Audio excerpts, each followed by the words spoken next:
Hasan onu biraz daha şey. En son gelecek. Gözünü kapat Veli. Hasan'ım dur. Allah'ım şükür. Evet. Bravo. Hocam bir saniye. Bir saniye. Biraz sen.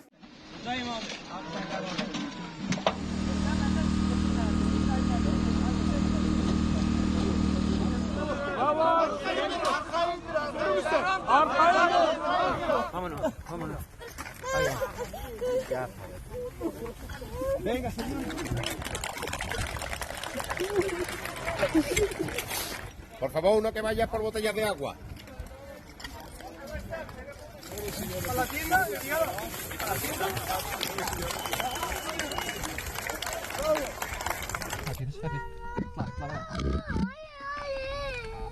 Ya Allah.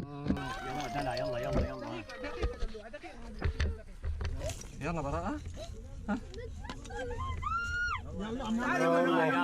يا الله تعال تعال غطيها تعال غطيها تعال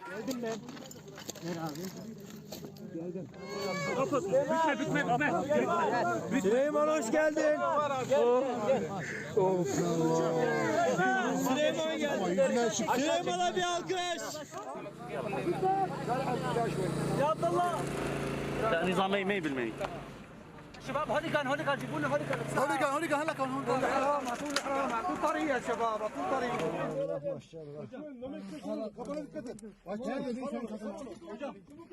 Hoca gitti hoca. Hasan abi. Sen müsaade et bana. Olsun gel. Gel beraber. Hastaneye. Hasan abi gel. Gel sen yanıma. Allahu Ekber. Hadi bakalım. Hadi bakalım.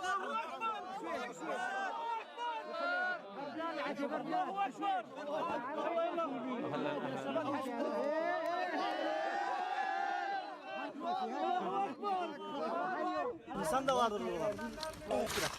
Keserlik. Tamam.